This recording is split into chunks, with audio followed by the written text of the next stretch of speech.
ഒരുപാട് കാലമായിട്ട് നിങ്ങൾ നിയന്ത്രിച്ചിരുന്ന ദേഷ്യം ഒരു ദിവസം പെട്ടെന്ന് പുറത്തേക്ക് വരില്ല. ഒരുപാട് ശ്രമിച്ച് നിങ്ങൾ മാറ്റിയെടുത്ത ഒരു സ്വഭാവം ഒരു ചെറിയ നിമിഷത്തിൽ വീണ്ടും പഴയതുപോലെ പ്രത്യക്ഷപ്പെട്ടു. അപ്പോൾ നിങ്ങൾ നിങ്ങളോട് തന്നെ ചോദിച്ചിട്ടോ, ഞാൻ ഇത്രയും കാലം ചെയ്ത പരിശീലനങ്ങളെല്ലാം വെറുതെ ആയോ? ഞാൻ ശരിക്കും മാറിയിട്ടില്ലേ? ഇത്രയും അറിവുണ്ടായിട്ടും ഞാൻ എന്തിനാണ് വീണ്ടും ഇങ്ങനെ പെരുമാറിയത്? ഈ ചോദ്യം നിങ്ങൾ ഒരിക്കലെങ്കിലും ചോദിച്ചിട്ടുണ്ടെങ്കിൽ ഇന്ന് ഞാൻ പറയുന്ന കാര്യം നിങ്ങൾക്ക് വലിയൊരു ആശ്വാസം നൽകും. നിങ്ങൾ വീണ്ടും പഴയ മനുഷ്യനായിട്ടില്ല.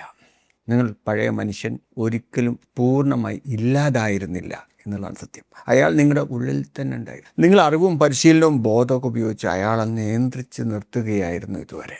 ഇത് മനസ്സിലാക്കാൻ വളരെ ലളിതമായിട്ടുള്ളൊരു ഉദാഹരണം പറയാം. ഒരിക്കൽ നമ്മൾ നീന്താൻ പഠിച്ച ഒരാൾക്ക് വർഷങ്ങൾ നീന്താതിരുന്നാലും വെള്ളത്തിൽ വീണാൽ ശരീരത്തിന് എങ്ങനെ പ്രതികരിക്കണമെന്ന് അറിയാം, അല്ലേ? ഒരിക്കൽ സൈക്കിൾ ഓടിക്കാൻ പഠിച്ച ഒരാളോ 10 വർഷം സൈക്കിൾ ഓടിക്കാതിരുന്നാലും വീണ്ടും കയറിയാൽ കുറച്ച് സമയത്തിനുള്ളിൽ അത് ഓടിക്കും, അല്ലേ? നിങ്ങൾ മലയാളം പഠിച്ചു കഴിഞ്ഞാൽ വർഷങ്ങളോളം മറ്റൊരു സ്ഥലത്ത് മറ്റൊരു രാജ്യത്ത് ജീവിച്ചാലും മലയാളം നിങ്ങളുടെ ബ്രെയിനിൽ നിന്നും മായുന്നില്ല. കാരണം ഒരിക്കൽ ശക്തമായി പഠിച്ച കാര്യങ്ങൾ തലച്ചോറിൽ നാഡീപാതകളായിട്ട് രൂപപ്പെടുത്തിട്ട്. ഇതുപോലെ തന്നെയാണ് ഞങ്ങളുടെ പഴയ ശീലങ്ങളും.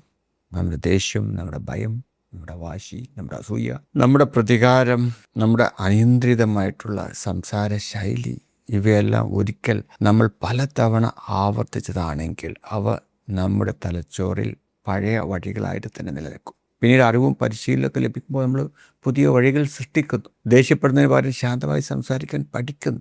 പെട്ടെന്ന് പ്രതികരിക്കുന്നതിന് പകരം ഒന്ന് നിർത്തി ചിന്തിക്കാൻ നമ്മൾ പഠിക്കും. കുറ്റപ്പെടുത്തുന്നതിന് പകരം മനസ്സിലാക്കാൻ പഠിക്കുന്നു. ഒളിച്ചോടുന്നതിന് പകരം പ്രശ്നത്തെ നേരിടാൻ പഠിക്കും. അതാണ് മാറ്റം. മാറ്റം വന്നത് പഴയ വഴി പൊളിച്ചു കളഞ്ഞുകൊണ്ടല്ല, പുതിയ വഴി വീണ്ടും വീണ്ടും ഉപയോഗിച്ച് അതിനെ കൂടുതൽ ശക്തമാക്കിക്കൊണ്ടാണ് തോന്നുന്നത്. പക്ഷേ ഒരു പ്രശ്നമുണ്ട്.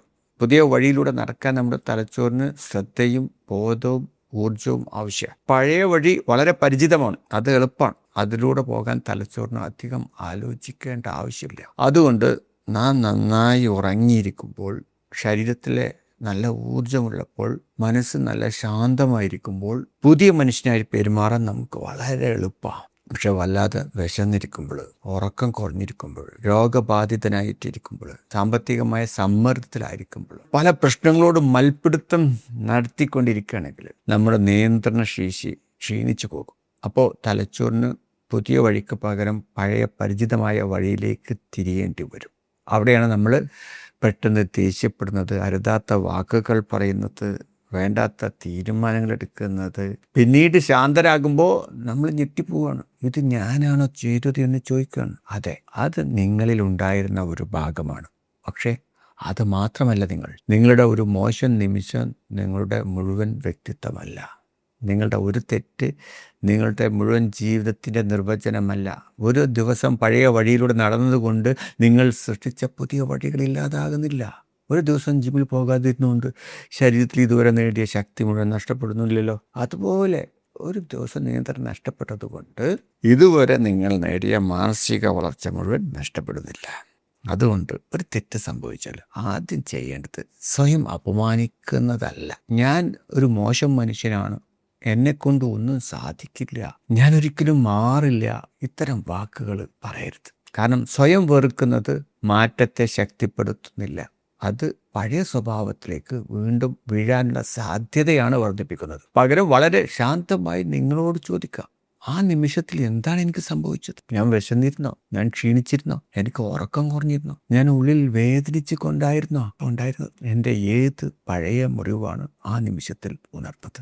അങ്ങനെ ചോദിക്കുമ്പോൾ നിങ്ങൾ പ്രതിയല്ല, നിങ്ങളൊരു ഗവേഷകനാണ്. നിങ്ങൾ മനുഷ്യനെന്ന അത്ഭുത ജീവിയെ പഠിക്കുകയാണ്. സ്വന്തം മനസ്സിനെ കൗതുകത്തോടെ നോക്കുകയാണ്. ഇവിടെ ഒരു കാര്യം വളരെ വ്യക്തമായിട്ട് മനസ്സിലാക്കണം. നിങ്ങളെ തന്നെ മനസ്സിലാക്കുക എന്നത് നിങ്ങളുടെ തെറ്റിനെ ന്യായീകരിക്കുക എന്നുള്ളതല്ല. നിങ്ങൾ ഒരാളെ വേദനിപ്പിച്ചിട്ടുണ്ടെങ്കിൽ അത് സമ്മതിക്കണം, ക്ഷമ ചോദിക്കണം, കഴിയുമെങ്കിൽ പരിഹരിക്കണം. പക്ഷേ അതിനു വേണ്ടി നിങ്ങളെ തന്നെ ജീവിതകാലം മുഴുവൻ ശിക്ഷിക്കേണ്ടതില്ല. തെറ്റ് ചെയ്ത മനുഷ്യനോട് നമുക്ക് ഉത്തരവാദിത്വം വേണം. പക്ഷേ നമ്മൾ തെറ്റ് ചെയ്തിട്ടുണ്ടെങ്കിൽ നമ്മളോട് നമുക്ക് ഉത്തരവാദിത്വം വേണം.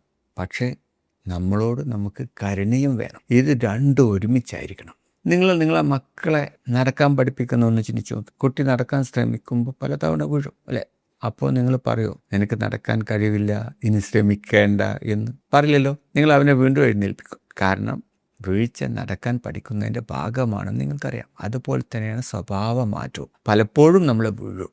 പല ദിവസങ്ങളിൽ പഴയ മനുഷ്യൻ പുറത്തു വരും. ചില നിമിഷങ്ങളിൽ നമ്മുടെ അറിവ് പ്രവർത്തിക്കാതെ പോകും. അത് യാത്ര അവസാനിച്ചതിൻ്റെ അടയാളമല്ല, നമ്മളിപ്പോഴും പരിശീലനത്തിലാണെന്ന അടയാളമാണ്. അതിനാൽ അടുത്ത തവണ നിങ്ങളുടെ നിയന്ത്രണം നഷ്ടപ്പെട്ടാൽ ആദ്യം ഒന്ന് നിർത്തുക, ശരീരത്തെ ഒന്ന് ശാന്തമാക്കുക, കുറച്ച് വെള്ളം കുടിക്കുക, ആവശ്യമായാൽ കുറച്ച് ഭക്ഷണം കഴിക്കുക, കുറച്ച് സമയം ഒറ്റയ്ക്കിരിക്കുക, ഒന്ന് ശരിയായിട്ട് ഉറങ്ങുക. പിന്നീട് സംഭവിച്ചതിനെ കുറിച്ച് ചിന്തിക്കുക. എന്തായിരുന്നു ട്രിഗർ? ഏത് പഴയ സ്വഭാവമാണ് പുറത്തു വന്നത്? അടുത്ത തവണ അത് സംഭവിക്കുന്നതിന് മുമ്പ് എന്ത് മുൻകരുതലെടുക്കാം? ഒന്ന് വിഷ്വലൈസ് ചെയ്യുക, മനസ്സിലെന്തൊക്കെയാണ്. ഈ ചോദ്യങ്ങളാണ് നിങ്ങളെ വളർത്തുന്നത്, സ്വയം ശപിക്കുന്നത് അല്ല. ഓക്കെ, ഇതെപ്പോഴും ഓർത്തു വെക്കണം. നിങ്ങൾ വീണ്ടും പഴയ മനുഷ്യനായിട്ടില്ല. നിങ്ങളുടെ പഴയ മനുഷ്യൻ ഒരു നിമിഷം പുറത്തേക്ക് വന്നാൽ അതുകൊണ്ട് നമ്മൾ അയാളെ വെറുക്കേണ്ട ആവശ്യമില്ല. അയാളെ മനസ്സിലാക്കുക. അയാൾ എപ്പോൾ പുറത്തു വരുന്നുള്ളതെന്ന് പഠിക്കുക. അയാളെ നിയന്ത്രിക്കാൻ ആവശ്യമായ ഉറക്കവും വിഷമവും പരിശീലനവും ബോധവും നൽകുക. വീണ്ടും അരക്കെട്ട് ഉറപ്പിക്കുക. വീണ്ടും പുതിയ വഴിയിലൂടെ നടക്കുക. നിങ്ങൾ വീണെടുത്ത് കിടക്കേണ്ടതില്ല, വീണ എഴുന്നേൽക്കുക. കാരണം ജീവിതം പൂർണ്ണനായ ഒരു മനുഷ്യൻ്റെ യാത്രയല്ല, വീണാലും വീണ്ടും എഴുന്നേൽക്കാൻ പഠിക്കുന്ന അപൂർണനായ മനുഷ്യൻ്റെ യാത്രയാണ്. അടുത്ത എപ്പിസോഡിൽ നമ്മുടെ ഉള്ളിൽ നാം മറ്റുള്ളവർക്ക് കാണിക്കാതെ ഒളിപ്പിച്ചു വെച്ചിരിക്കുന്ന ഒരു നിഴൽ മനുഷ്യനെ കുറിച്ച് നമുക്ക് സംസാരിക്കാം. നമ്മൾ നിഷേധിക്കുന്ന നമ്മുടെ ആ ഭാഗം എങ്ങനെയാണ് പിന്നിലൂടെ വന്ന് നമ്മുടെ ജീവിതത്തെ നിയന്ത്രിക്കുന്നത് എന്ന് നമുക്ക് നോക്കാം.